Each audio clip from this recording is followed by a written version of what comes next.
prazer estar com vocês e podermos nessa noite compartilhar aqui da Palavra de Deus, num tema que eu aprecio bastante estudar, ministrar, falar a respeito e certamente compartilhar com os irmãos. Recentemente eu publiquei esse livrinho chamado A Origem da Idolatria. Se tiver o jeito de tirar um pouquinho de eco aqui da frente, eu tô muito alto para mim mesmo. Então escrevi recentemente esse livrinho, A Origem da Idolatria, que é uma teologia bíblica da idolatria. Ou seja, o que a Escritura fala sobre esse tema? E o que esse tema tem a ver com o tema dessa noite na sã doutrina, que é a salvação. Eu me lembro quando eu era menino, na década de 70, e eu via nos muros da cidade, eu me lembro que tinha um carro de corrida, acho que era do Alex Dias Ribeiro, que vinha escrito Cristo salva, lembra? Você via nos muros da cidade, para todo lugar tinha escrito salva. Mas a grande pergunta é, salva de quê? Imagina uma pessoa passando pela rua e via num muro ou num outdoor escrito Cristo salva. Ele olhava e pensava assim, eu tenho um emprego bom, tenho uma família boa, tenho filhos bons, vai tudo bem na minha vida, estou tranquilo, trabalho durante a semana, faço a minha festa no fim de semana, eu não preciso de salvação. Salva de quê? Ou pensa num indivíduo numa situação bem inversa, bem oposta. Pensa num indivíduo que vai mal mesmo, vai mal das pernas, não consegue ficar no emprego, o casamento está um azedume, tudo vai mal, tudo vai ruim, nada está bom. E aí você vai e fala para ele, Cristo salva. Ele vai pensar o quê? Salva de quê? Ele vai me salvar dessa situação que eu estou vivendo, do casamento que vai mal, da situação econômica que vai mal, eu vou me livrar dessas coisas. E a resposta bíblica não é essa. Nem para aquele que acha que vai muito bem, e nem para aquele que olha para a vida dele e percebe que tem muita coisa ruim, que muita coisa vai mal, e que ele certamente desejaria ir melhor na vida. Então, salvar de quê? Esse evangelho que nós pregamos, esse evangelho da graça de Jesus Cristo, salva esse indivíduo bem de vida? E salva esse indivíduo mal de vida? E salva de quê? Essas são as perguntas que nós precisamos tentar fazer e responder nessa noite aqui, à medida em que nós vamos estudar, começando pelo texto de Gênesis, no capítulo 3. Eu queria ler esses 7 primeiros versos com vocês, que vão ser fundamental aí na nossa meditação. Gênesis 3, 1-7. Diz assim a palavra de Deus: Mas a serpente, mais sagaz que todos os animais selváticos que o Senhor Deus tinha feito, disse a mulher: É assim que Deus disse, não comereis de toda árvore do jardim?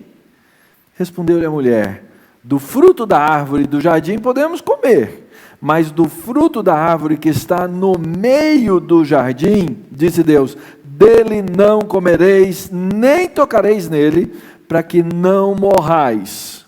Então a serpente disse à mulher: É certo que não morrereis, porque Deus sabe que no dia em que dele comerdes, se vos abrirão os olhos, e como Deus, sereis conhecedores do bem e do mal. Vendo a mulher que a árvore era boa para se comer, agradável aos olhos, e árvore desejável para dar entendimento, tomou-lhe do fruto e comeu, e deu também ao marido. E ele comeu. Abriram-se então os olhos de ambos, e percebendo que estavam nus, coseram folhas de figueira e fizeram cintas para si. Vamos orar? Senhor, estamos diante da Tua santa palavra. Palavra bendita, palavra inspirada, palavra preservada, palavra que foi trazida por todos os séculos para que o teu povo e o mundo conhecesse a verdade a teu respeito. E nós agora pedimos, ó Pai, que abras os nossos olhos para entendermos a tua palavra. Que o teu Espírito Santo nos ilumine e nos faça conhecer o teu querer. Que as palavras dos meus lábios e o meditar do meu coração sejam agradáveis na tua presença, Senhor meu, rocha minha, Redentor meu. Amém. Queridos, o que aconteceu aqui nesse episódio? O que aconteceu nesse texto que a gente acabou de ler? Teólogos gostam de usar palavras difíceis, eu coloquei aí a perícope. A perícope significa o texto que tem fim, começo e fim. Na verdade, quando você vai ler a história, o texto tem começo no capítulo 2, versículo 4, e vai terminar lá no capítulo 4. Então, se você for fazer uma leitura do seu texto bíblico, a melhor maneira de você ler é ler o capítulo 1 até o capítulo 2, versículo 4, e depois você começa no versículo 4 do capítulo 2 e lê a história até o final do capítulo 4, porque é a maneira com que essa história vai fazer mais sentido para você. Então essa história começa no capítulo 2 dizendo, essa é a Gênesis, esse é o começo dos céus e da terra, quando foram criados, quando o Senhor Deus os criou. E ali então começa uma segunda narrativa da criação, na qual Deus vai especificar a maneira como Ele criou o macho, a maneira como Ele criou a fêmea, como Ele fez homem e mulher, e a maneira como Deus deu instruções ao homem e à mulher a respeito de como eles deveriam viver. Então, esses capítulos iniciais da Bíblia e essa perícope aqui, ela é muito importante, porque quando nós entendemos o que está aqui nessa história, nós entendemos o que Deus pretendia, o que Deus havia projetado, o que Deus havia ordenado para a vida do homem, o que aconteceu com o homem, quais foram as consequências. E é exatamente nesse meio que acontece aquilo que nós chamamos de queda. Uma palavra que não está na Bíblia, mas que representa bem o conceito do que aconteceu. O homem caiu, o homem saiu de um estado maior, de um estado superior no qual ele estava, no qual Deus o havia criado, para um estado inferior de vida. Por isso nós chamamos de queda. E é nessa sessão, no capítulo 2, que Deus então começa a dizer ao homem como ele deve fazer o que ele deve fazer. Por exemplo, Deus deu ao homem um propósito. Está lá no capítulo 2, versículo 15. Tomou, pois, o Senhor Deus ao homem, o colocou no jardim do Éden para quê? Para cultivar e guardar. O homem tinha um propósito, ele tinha um papel específico com relação àquelas coisas que estavam à volta dele. Ele deveria desenvolver cultura, ele deveria manter as coisas ordenadas que Deus havia criado no Éden, ele deveria desenvolver o jardim de Deus. Aliás, o propósito de Deus é que o homem, desenvolvendo esse jardim, enchesse a terra do jardim. Essa é a ideia básica que nós encontramos aqui. Então, primeira coisa, o homem do jardim do Éden, ele tinha um propósito.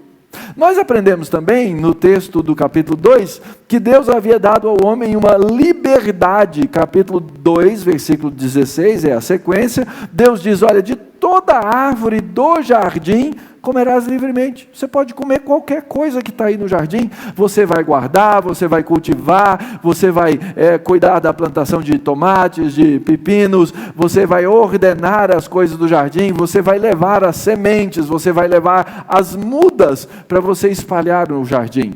Ora, isso está implícito aonde, gente? No capítulo 1, quando Deus abençoou o homem, disse ao homem o quê? Enchei a terra. Deus os abençoou e disse, frutificai, multiplicai-vos, dominai, enchei a terra. Então o homem tinha uma ordem e ele tinha liberdade vinda da mão de Deus para desenvolver a ordenança de Deus, quando Deus disse para ele, você come de todas as árvores do jardim. Mas ao mesmo tempo em que Deus deu ao homem a liberdade para tantas coisas, Deus deu uma restrição ao homem por meio de uma ordem. Capítulo 2, versículo 17. Deus diz assim: mas da árvore do conhecimento do bem e do mal não comerás, porque no dia em que dela comerdes, certamente morrerás. Então, quando nós lemos o capítulo 3, ali a seção que nós lemos dentro dessa unidade, dentro desse conjunto, aconteceram uma série de coisas que são a demonstração do problema que aconteceu com o homem, ou que o homem desenvolveu em função da sua obediência e com consequências sobre aquilo que Deus lhe havia dado. Então vamos lá, Deus deu ao homem um propósito, Deus deu ao homem uma liberdade, Deus deu ao homem uma restrição, mas não para por aí. Deus deu ao homem uma auxiliadora idônea, capítulo 2, versículo 18, nós lemos a história, diz o texto que Deus olha para o homem e diz: não é bom que o homem esteja só, e eu vou fazer uma auxiliadora idônea para este homem.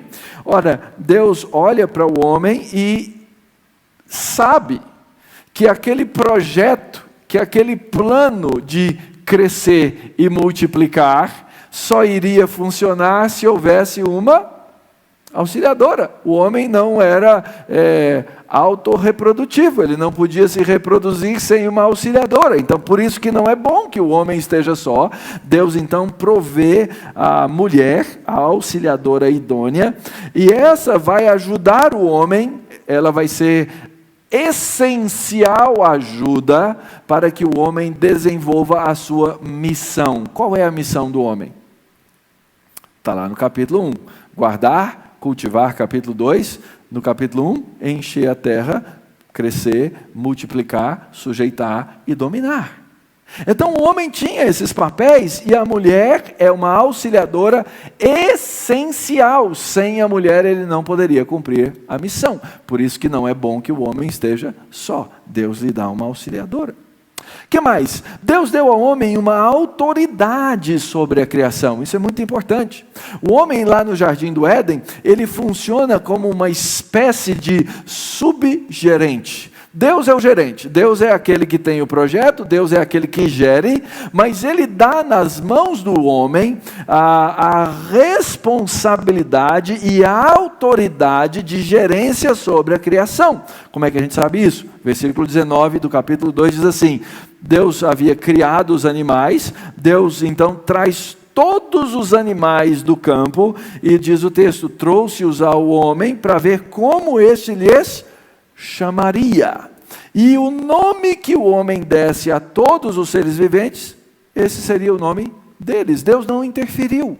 Então o homem, ao chamar, ao nomear um determinado animal, a vaca de vaca, o cachorro de cachorro, obviamente na língua que se falava no Éden, que a gente não sabe qual é, Deus não interferiu naquilo. Ele havia dado autoridade ao homem para fazer, e ele então manda o homem fazer, e o homem faz, e aquilo que ele fez está feito.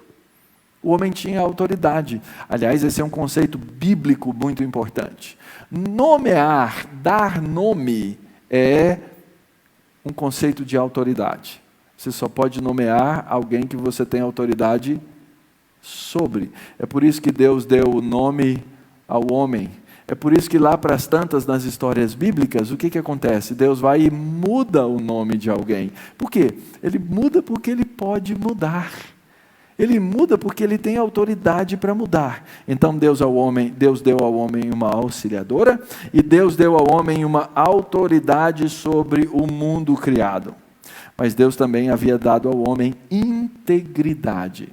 No versículo 25 do capítulo 2, diz que homem e mulher haviam sido criados por Deus, que ambos estavam nus um diante do outro, ora, um e outro, o homem e sua mulher, estavam nus e não se envergonhavam. Então o homem não tinha motivo de qualquer vergonha.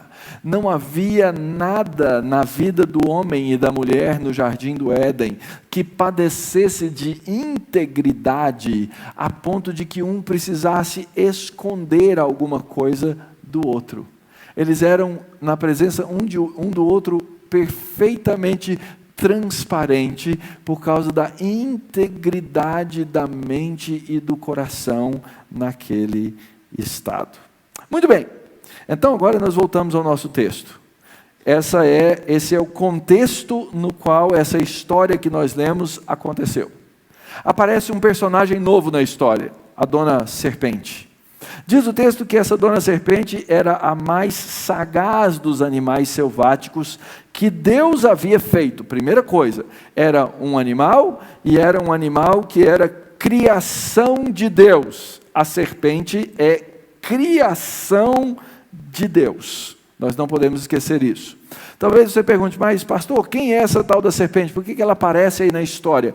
Quando você vai ler a Bíblia como um todo, você vai descobrir. E você descobre exatamente quem é a serpente quando você lê o livro de Apocalipse. No livro de Apocalipse, no capítulo 12, no versículo 9, diz que essa serpente é o mesmo antigo dragão que é Satanás. Então, na verdade, ainda que o texto em Gênesis 3 não tenha feito essa identificação, Apocalipse 12, 9 faz essa identificação de quem é essa serpente. Olha só como essa serpente age, olha só o que ela faz. Ela se aproxima da mulher e ela começa a jogar dúvidas. Ela diz, é assim que Deus disse, não comereis de toda a árvore do jardim? E a mulher responde, não, do fruto da árvore eu posso comer, mas do fruto da árvore que está no meio do jardim diz, Deus, não coma, não toque, porque senão você vai morrer. E então a serpente responde à mulher com a oposição a Deus. E é aí que a gente descobre que esse dragão, que essa antiga serpente, é o opositor a Deus. Como é que a gente sabe isso? Porque ele nega a palavra de Deus. Deus havia dito o que para o homem? Você não come dessa árvore, porque se você comer dessa árvore, você morre. A serpente diz exatamente o oposto. Aliás, se você pegar lá na língua original, o texto que aparece no capítulo 2 é exatamente o mesmo texto, a mesma ordem das palavras que aparece aqui, só que com um não na frente. Então, a serpente é aquela que nega a verdade de Deus, é aquela que nega a palavra de Deus, é aquela que se opõe à vontade de Deus, mas lembre-se, é uma criatura. Não é um ser no mesmo patamar, não é um ser como Deus, não é uma divindade, mas é uma criatura. E essa criatura, ela vai se submeter ao Criador, mesmo que em rebeldia contra o Criador. Não importa o que ela faça, não importa que ela negue, eventualmente ela vai ter que reconhecer o poder do Criador. Ora, essa criatura faz uma proposta para a mulher e diz, olha, você não vai morrer, Deus está te enganando, Deus está mantendo vocês como cegos, Ele sabe que quando vocês comerem do fruto dessa árvore, vocês vão ser conhecedores do bem e do mal, vão cair as escamas dos seus olhos, vocês vão enxergar com clareza. E aí no verso 6 vem aquilo que nós chamamos de a queda. Aquilo que o homem precisa ser salvo. Aquilo que exatamente trouxe a morte. Olha só o verso 6. Vendo a mulher que a árvore era boa para se comer, agradável aos olhos, árvore desejável para dar entendimento, tomou o fruto, comeu e deu ao marido, e ele comeu. E metade da história acontece, porque diz que os olhos, o quê? Se abrem. Mas imediatamente eles percebem que estão nus. E cometem um ato ridículo. Você imagina alguém pegando folhas de figueira, tentando costurar para fazer um calção. porque é isso que aconteceu aqui. Algo absolutamente irônico, eu diria, no texto. Ora, como é que acontece essa queda? O que são essas coisas que estão envolvidas aqui na queda? Em primeiro lugar, o que Deus esperava do ser humano? O ser humano, o homem, no caso aqui, primeiramente só os nossos primeiros pais, Adão e a sua mulher, que depois vai ser chamado de Eva, até agora ela não tem esse nome. Ele foi criado à imagem e semelhança de Deus, com as seguintes habilidades: ele podia crer em Deus, ele podia confiar em Deus e ele podia obedecer a Deus. Você acha que lá no Jardim do Éden era necessário fé? A gente fala muito sobre fé no contexto da salvação, da redenção, crer em Jesus Cristo. Você acha que lá no jardim era necessário fé? Claro que era.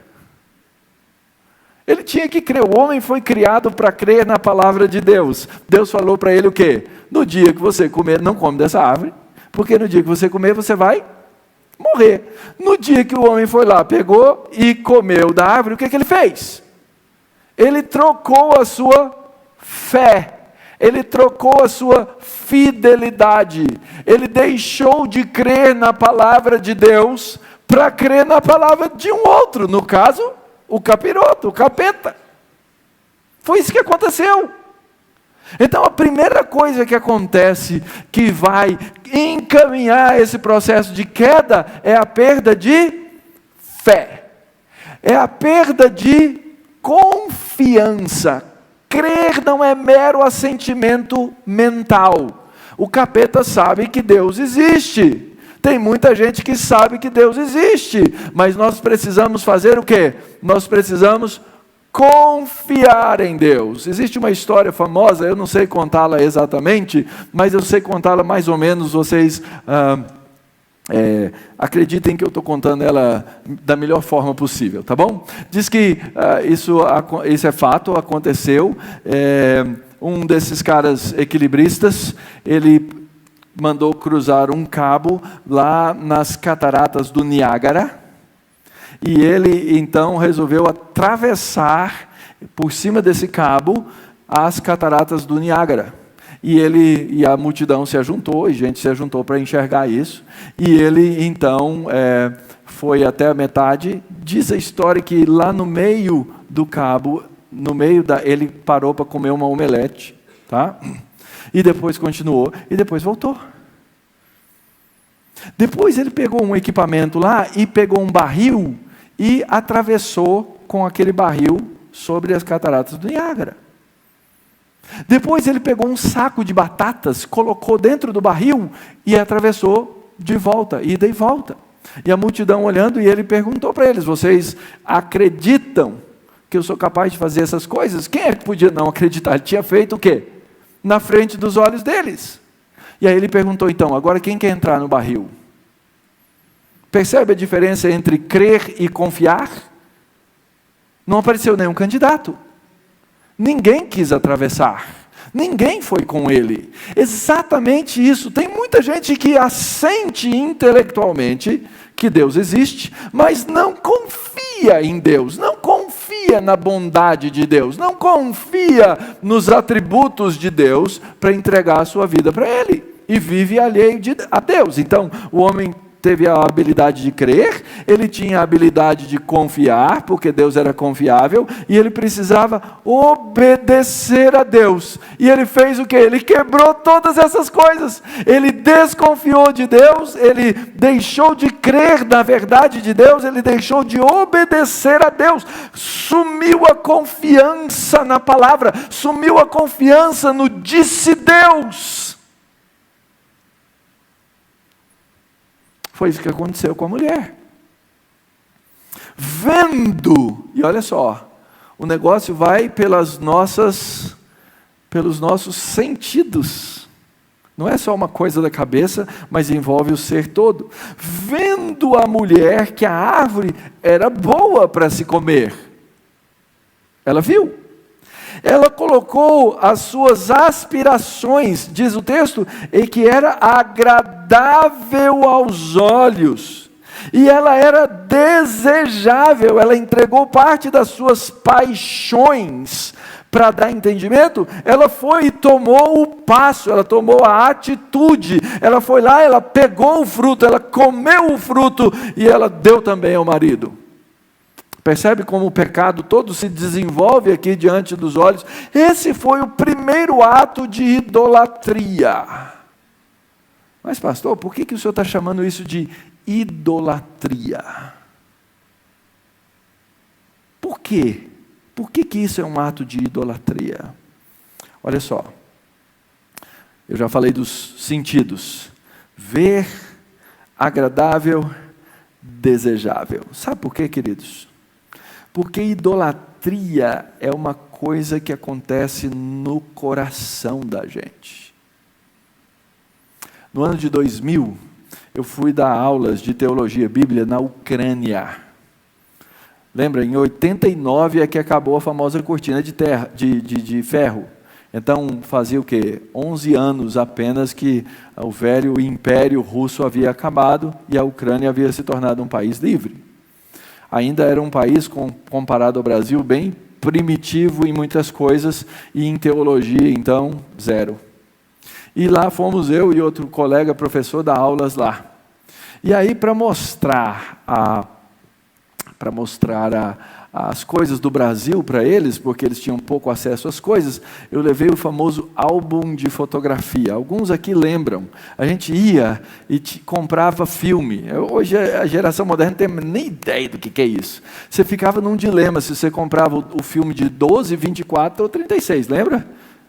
Se comprasse de 36 era mais barato, mas demorava mais para revelar, lembra? Era uma tensão no coração aquilo, né? E eu fui lá, selecionei várias fotos, não é? Da minha casa, da minha família, da igreja lá da Lapa, e todas essas coisas, e fui embora lá para a Ucrânia. Um dia, reunido com os alunos, abri o meu albinho e comecei a mostrar: essa é minha esposa, são meus filhos, e tal, etc., para eles conhecerem um pouquinho do Brasil. E numa das fotos, tinha 3 ou 4 fotos lá da igreja da Lapa. E aí eu comecei a mostrar para eles: olha, essa aqui é a igreja e tal, tem pessoal, pastor e tal. E aí um parou e me perguntou o seguinte: pastor, por que as paredes da sua igreja são todas brancas? Porque a igreja que eu estava dando aula lá era uma igreja batista, e ela era cheia de afrescos na parede, toda coloridinha, cheia de coisas assim, né? E ele perguntou: por que as paredes da sua igreja são brancas, assim, são lisas? E se você já foi lá na igreja da Lapa, Malu está ali, ela já conhece, né, Malu? Lá nós temos uns vitrais, e é tudo de madeira embaixo, e paredes lisas. Porque nós brasileiros temos a impressão de que ser evangélico é ser o contrário de ser o quê? Católico romano. Como é que você define um evangélico no Brasil? É o contrário de um católico, não é isso? E qual é a nossa maior acusação contra o catolicismo romano? O que mais nos assusta no catolicismo romano? A idolatria dos santos, não é? Então, na nossa cabeça, na nossa mente, nós temos essa ideia de que a idolatria é um ato externo cometido por alguém, quando se dobra, quando se ajoelha, quando reza, quando ora para um santo ou para uma estátua. E isso nos coloca, queridos, num lugar muito perigoso. Sabe por quê? Porque nós temos a mania de achar que nós não somos o quê? Idólatras. Não. Aqui, ó, paredes brancas, está ótimo. Tem alguma estatuazinha aqui? Não tem. O único ídolo geralmente é o pastor, né?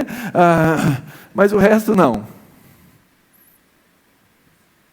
Então nós achamos que estamos livres da idolatria. E não há nada mais mentiroso do que isso. A idolatria, ela nasce no coração. Ela é um despertar de apetites pela falta de fé na verdade. Aliás, é interessante esse texto de Provérbios 13, diz assim: a esperança adiada desfalece o coração, mas o desejo atendido é árvore de vida. A palavra, a expressão árvore de vida aparece em 3 lugares na Bíblia. Aparece no livro de Gênesis, aparece no livro de Provérbios e aparece no livro de Apocalipse. No começo, no meio e no fim. No livro de Apocalipse aparece 2 vezes. Aparece no capítulo 3 e aparece aqui no capítulo 13. Por quê? Porque o coração é que é trabalhado pela árvore da vida. Na verdade, o que a mulher fez, ela deixou a sua afeição pelo meio dos seus olhos, por meio dos seus desejos, ter afetos por aquela árvore do conhecimento do bem e do mal, que Deus havia dito, não coma, e deixou o seu afeto da árvore da vida, desprezou a árvore da vida. E aí veio a idolatria. E a partir dos nossos primeiros pais, todos nós somos idólatras. Nós somos idólatras. O apóstolo Tiago, ou Tiago, se não for o apóstolo, no caso, um dia ele estava lendo o livro de Gênesis e ele foi escrever a sua carta, e no capítulo 1 ele escreveu o seguinte: ninguém diga que Deus tenta, ao contrário, cada um é tentado pela sua própria cobiça. Quando essa cobiça atrai e seduz. Então a cobiça, depois de haver concebido, dá luz ao pecado. O pecado, uma vez concebido, gera morte. O que Tiago está fazendo? Ele está fazendo uma leitura de Gênesis capítulo 3, versículo 6, de como é que Eva foi seduzida pela própria cobiça, como é que ela foi atraída pela própria cobiça, e ela concebe, e ela dá a luz ao pecado, e o pecado gerou a morte, porque Deus disse, se você comer do fruto dessa árvore, você vai morrer. Então, Deus deu todas aquelas coisas ao homem. Lembra quais foram? Vou recordar com você. Deus deu propósito, Deus deu liberdade, Deus deu restrição, Deus deu auxiliadora idônea, Deus deu autoridade, Deus deu integridade. O homem desprezou todas essas coisas, e aí o que aconteceu com o homem? O homem perdeu o propósito. Vamos achar aqui.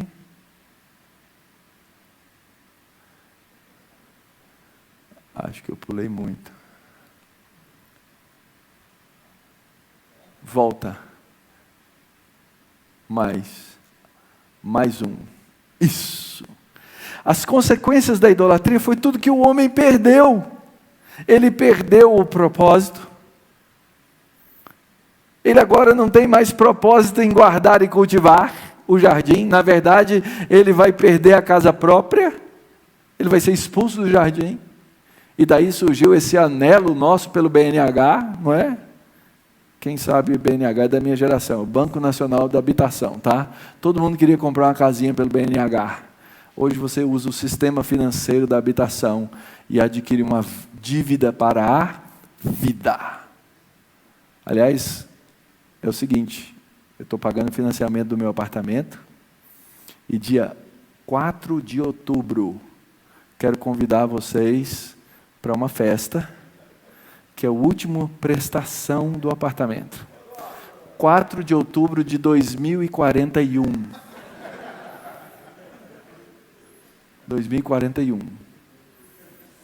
É o nosso anseio pela casa própria, não é? Você quer ter um teto. O homem perdeu o propósito, o homem perdeu a liberdade, ele perdeu o acesso à árvore da vida, ele perdeu a vida porque Deus disse, você certamente vai morrer, ele perdeu a capacidade de exercer autoridade, pavor e medo vieram sobre os animais, porque agora o homem vivia apavorado, o homem perde a intimidade com a sua auxiliadora idônea, ele agora tem vergonha daquela que Deus disse, diante dela você é transparente, o homem perdeu a sua integridade, porque percebeu que agora agora a sua nudez estava prejudicada pela sua própria malícia. O homem perde a intimidade com Deus quando Deus o chama no jardim. E imagina o seguinte: Deus vinha todo dia no jardim, no fim do dia, para conversar com o homem, para bater papo, para conversar, para dizer para ele o que ele devia fazer, para saber como as coisas deviam funcionar. E num belo dia, Deus chega no jardim. Na hora que eles escutam o barulho de Deus, o que eles fazem? Correm para trás da moita. Se escondem de Deus, se envergonham do Criador, aquele que é a sua imagem, aquele que é a semelhança de Deus, se esconde de Deus.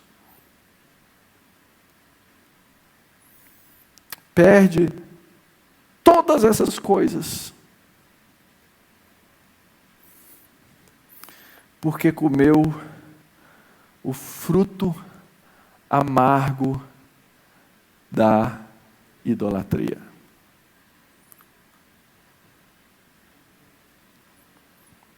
Perdeu todas elas. O que é essa idolatria, gente? Como é que ela se mostra na vida do homem? Ela se mostra pela chamada adoração do eu. Mais um aí. Ela se mostra pela adoração do eu. Fundamentalmente, idolatria é a adoração de mim mesmo. É colocar a mim mesmo em pé de igualdade ou acima do Deus verdadeiro. A proposta da serpente foi até amena, né? Olha, Deus sabe que no dia que você comer, você vai ser igual. Ele nem ousou dizer você vai ser mais. Quando a serpente faz a sua proposta, é certo que não morrereis. Ela rouba do homem a verdade. Ela entrega para o homem a mentira. O homem acredita na mentira. E o homem torna-se o centro do seu próprio mundo e do seu universo. Se vos abrirão os olhos e como Deus sereis. Quem é o Deus da sua vida, querido? O que você mais gosta no mundo? Fala sério. Quem é a primeira pessoa em quem você pensa quando acorda? Nós somos centrados em nós mesmos. Nós somos voltados, eu gosto muito de usar essa ilustração. Quando alguém mostra uma foto para você de um passado que você passou em tal lugar, tal, etc., quem é a primeira pessoa que você procura? Você mesmo. Olha, eu não estou nessa foto. Que decepção. Eu tinha que estar nela e tinha que estar no centro.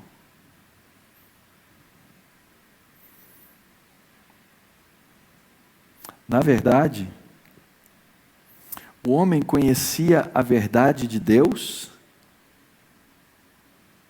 e agora ele passa a crer na mentira do diabo. Está percebendo as coisas de que o homem precisa ser salvo?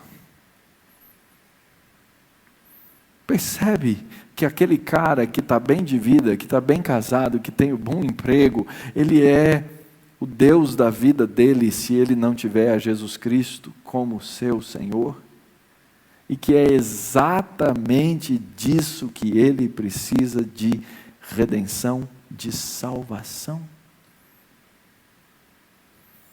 Um coração que não é voltado para Deus, é um coração que adora a si mesmo. Não tem opção B. Aliás, a Bíblia não tem 3 opções nunca, ela sempre tem 2 opções. Só existem 2 caminhos, não é verdade? Não tem o terceiro caminho. Não tem atalho. Ou você vai pelo caminho da verdade, ou você vai pelo caminho da mentira. Ou você vai pelo caminho estreito, ou você vai pelo caminho largo. Ou você é por mim, ou você é contra mim. Ou você ama Deus, ou você adora o diabo. Não tem outro caminho, querido. Como é que a gente adora o diabo? A gente adora o diabo adorando nós mesmos. Porque nós deixamos até de adorar a imagem e semelhança de Deus que está em nós. Nós invertemos tudo. E nós passamos então, quando acreditamos na proposta do diabo, a achar que a realidade é diferente da realidade criada por Deus. É interessante, o diabo ele é muito bom em mentira e meias mentiras. Essa é uma outra ilustração importante.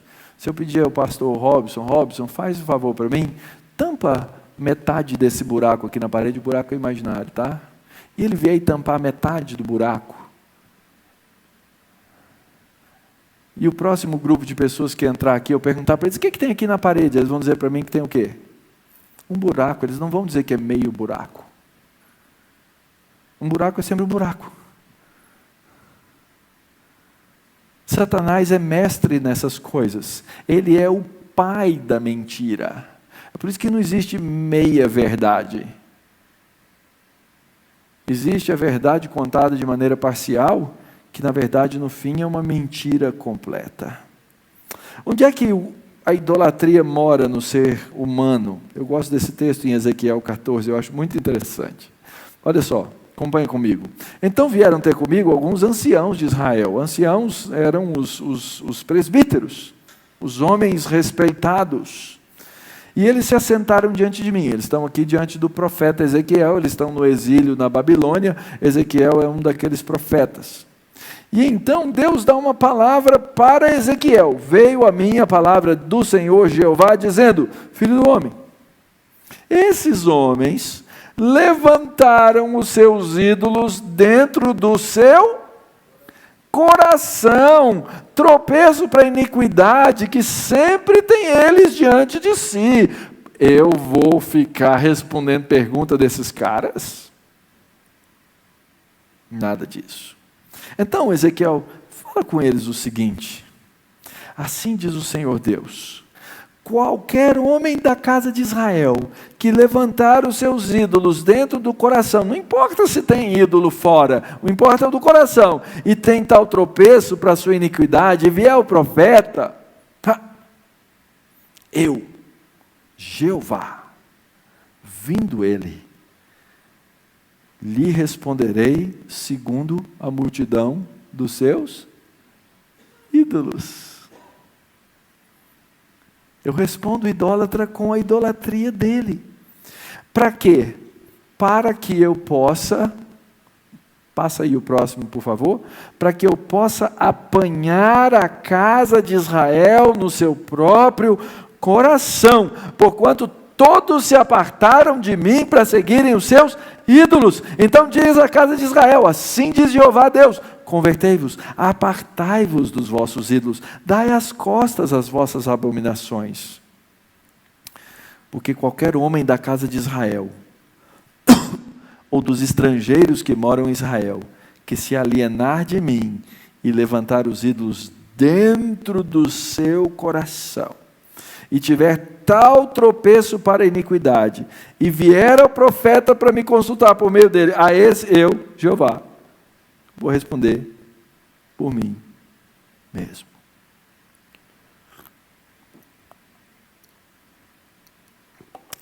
Ídolo não está nas paredes. Ídolos estão no coração. E a minha pergunta é: quem de nós está livre de idolatrias?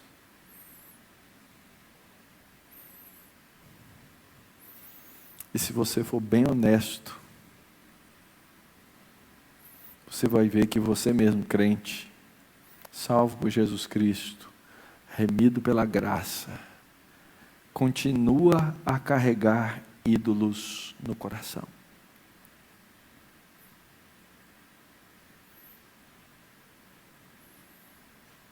Mas pastor, quando eu faço isso?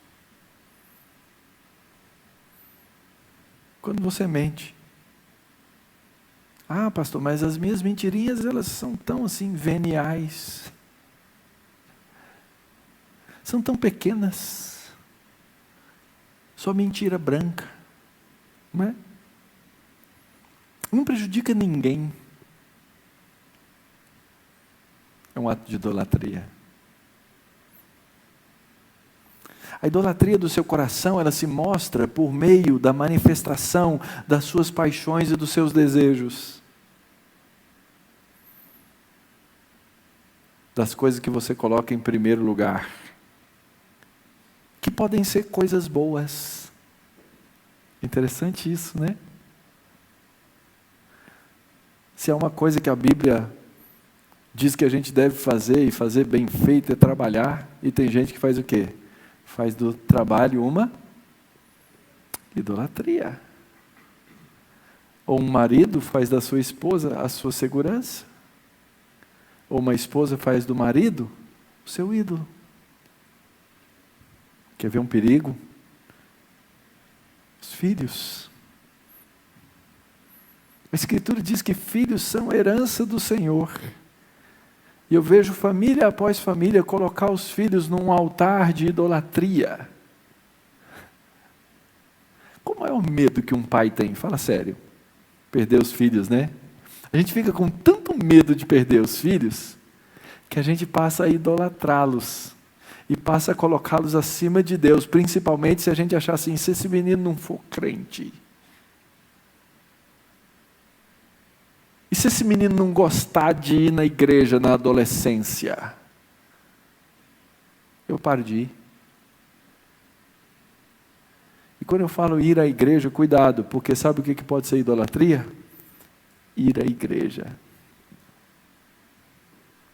Percebe como qualquer coisa, até a nossa vida religiosa, nós podemos transformar num ato de idolatria.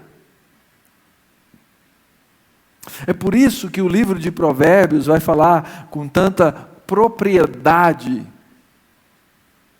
Filho meu, atenta para as minhas palavras, aos meus ensinamentos, inclina os seus ouvidos, não os deixes apartar-se dos teus olhos. Percebe que isso aqui é uma linguagem de Gênesis?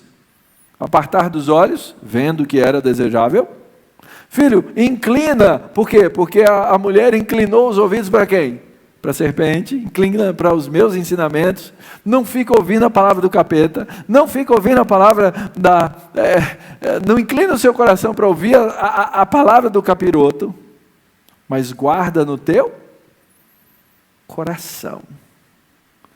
Por quê? Porque são vida para quem os acha, são saúde para o seu corpo, porque quem não vive disso certamente vai morrer. Sobretudo, o que se deve guardar, guarda o coração, porque dele procedem as fontes da vida. Mais 3 coisinhas para a gente encerrar aqui. Primeiro, cuidado com a idolatria que serve como essa substituição a Deus. Ouve Israel, esse texto é o famoso Shema, famoso ouve, e que os hebreus tanto repetem, é a máxima teológica do judaísmo. Ouve, pois, Israel, atenta em cumprires, para que bem te suceda e muito te multipliques na terra que manda leite e mel, como te disse o Senhor teus pais. Ouve Israel, o Senhor nosso Deus é o único Senhor, Jeová é o único Jeová. Então amarás, pois, o Senhor teu Deus de todo o teu coração, toda a tua alma, toda a tua força. Se você chegar para mim e falar assim, pastor Mauro, o senhor ama a Deus de todo o seu coração? Sabe qual a resposta eu vou ter que te dar, irmão? Não.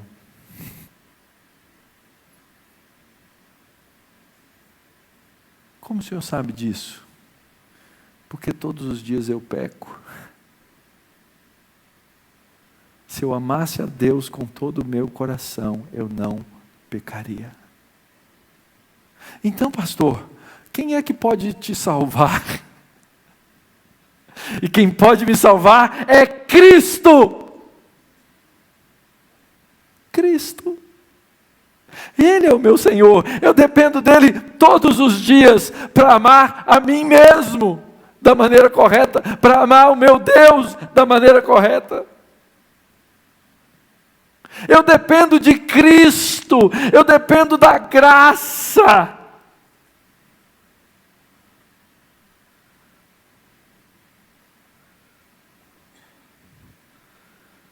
Porque no fundo, eu gosto de guardar em alguns cantinhos do meu coração alguns ídolos escondidos.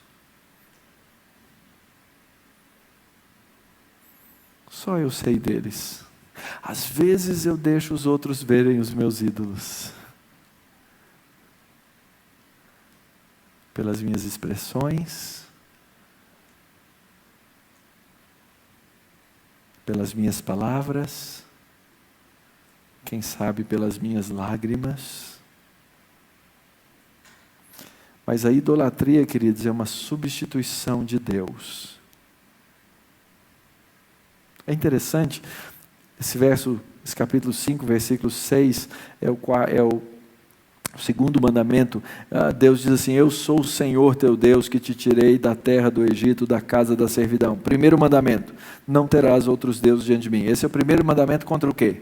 Idolatria. Depois o segundo mandamento, que também é contra a idolatria, diz: não farás para ti imagem de escultura, nem semelhança alguma do que há em cima no céu, nem embaixo da terra, nem nas águas debaixo da terra. Não adore, não dê culto, porque eu sou Jeová. Deus sabe que as imagens são expressão de um coração que se entregou à idolatria. E a criação de Deus é tão maravilhosa que nós podemos acabar e incorrer no erro de adorá-la. As implicações são múltiplas. Se algum dia o pastor Robson, o pastor Arival deixar eu voltar, eu vou falar para vocês sobre como são as expressões contemporâneas da idolatria. Por exemplo, o que é homossexualidade? Você acha que a homossexualidade tem alguma coisa a ver com o corpo? Você acha que a homossexualidade tem alguma coisa a ver com essa história boba do cara dizer: eu sou um homem preso no corpo de mulher, eu sou uma mulher presa no corpo de homem? Isso é bobagem. Homossexualidade é uma espiritualidade, não tem nada a ver com o corpo. No fim das contas, o corpo é uma ponta, é uma consequência, porque nós somos inteiros e nós somos corpo.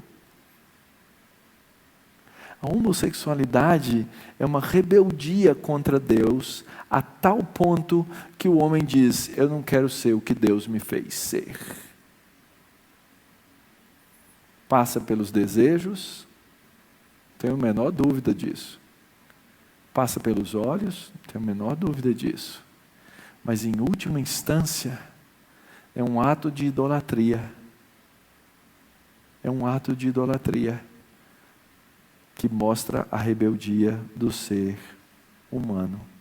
E eu poderia caminhar aqui dando exemplos e exemplos e exemplos. Uma parte que eu gosto muito de fazer é uma exposição de como o apóstolo Paulo mostra isso em Romanos capítulo 1. Como fica claro, como fica notória essa ideia ou esse conceito. Eu queria terminar com uma parábola. Eu quero que você vá para mim, lá no penúltimo slide, a parábola da loucura da idolatria. Chegou aí? Pronto. Gente, a Bíblia, ela é cheia de ironias, tá? A gente lê a Bíblia com muita seriedade, a gente às vezes fica com medo de encontrar no texto que os profetas e os evangelhos e as cartas que os autores podiam usar de ironia, mas eles usam. Esse aqui é um exemplo claro.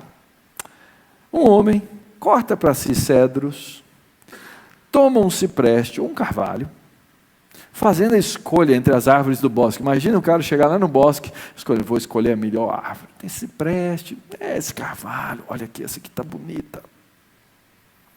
Planta um pinheiro, mas ele não faz crescer, quem faz crescer é a chuva, e quem manda a chuva é Deus. Tais árvores servem ao homem para quê? Para queimar. Como parte da sua madeira, ele faz um carvãozinho, ele esquenta a casa, ele cozinha um pão. Mas da mesma árvore ele faz um Deus, e ele se prostra diante dele, ele esculpe uma imagem, ele se ajoelha diante dela, metade ele queima no fogo e com ela coze a carne, assa a picanha, e farta-se.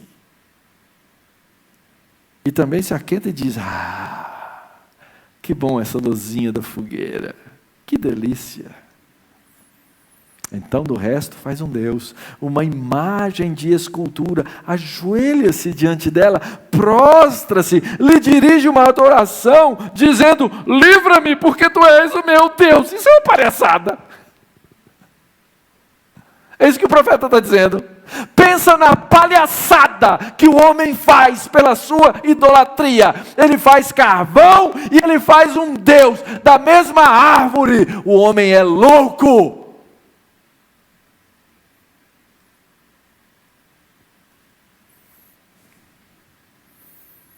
Não sabem, verso 18, não entendem, porque se grudaram os olhos, percebe a linguagem de Gênesis capítulo 6? Abriram os olhos, mas os olhos estão cegos, os olhos estão grudados para que não vejam, e o coração já não pode entender.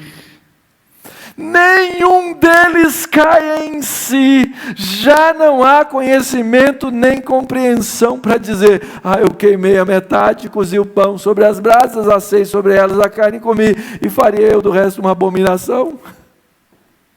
Mas fazem exatamente isso. Será que eu seria louco de me ajoelhar diante de um pedaço de árvore? Tal homem se apacenta de cinza, ele come cinza. O seu coração enganado o iludiu, de maneira que não pode livrar a sua alma, nem dizer, não é mentira, aquilo em quem confio. Percebe a linguagem de Gênesis aqui? E assim vive o homem, queridos. E é disso que o homem precisa ser salvo.